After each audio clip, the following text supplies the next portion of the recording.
हेडलाईन्सचे प्रायोजक आहे NBC bearings, लांब पळण्यासाठी। बारामतीमध्ये सुनेत्रा पवार यांच्या पराभवासाठी शिंदेंची यंत्रणा काम करते। महायुतीत गँगवॉर सुरू, लवकरच स्फोट होईल। संजय राऊत यांचा शिंदे गटावर आरोप।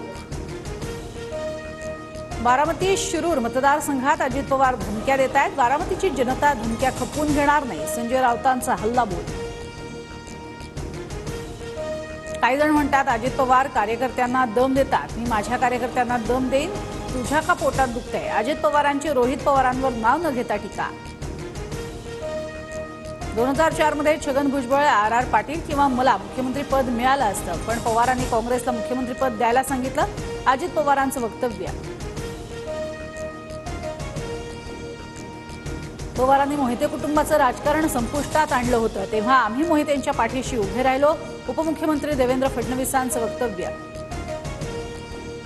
ठाणे लोकसभेसाठी शिंदे गटाकडनं नरेश म्हस्के, सरनाईक आणि रवींद्र फाटक यांच्या नावाची चर्चा, तर मुंबई उत्तर पश्चिममधनं वायकरांच्या नावावर शिक्कामोर्तब होण्याची शक्यता। दक्षिण मुंबईच्या जागेवर शिंदेंच्या शिवसेनेकडनं यामिनी जाधवांचं नाव चर्चेत। मिलिंद देवराही दक्षिण मुंबईतून उमेदवारी मिळवण्यासाठी आग्रही, सूत्रांची माहिती। राज ठाकरेंच्या सभा कुठे होणार हे लवकरच जाहीर करणार, उपमुख्यमंत्री देवेंद्र फडणवीसांची माहिती।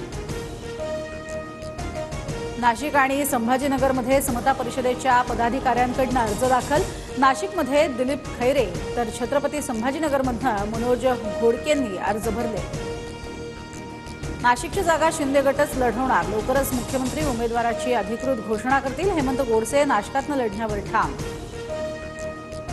नाशिकमध्ये उमेदवार लवकर जाहीर करा, गिरीश महाजन, दादा भुसे यांची मुख्यमंत्री शिंदेंकडे मागणी, तर 2 दिवसात उमेदवार जाहीर करण्याचे शिंदेंचं आश्वासन। बीडमध्ये नारायणगडावरील सप्ताह कार्यक्रमात पंकजा मुंडे आणि मनोज जरांगे पाटील एकाच मंचावर, दोघांकडनं एकमेकांना नमस्कार।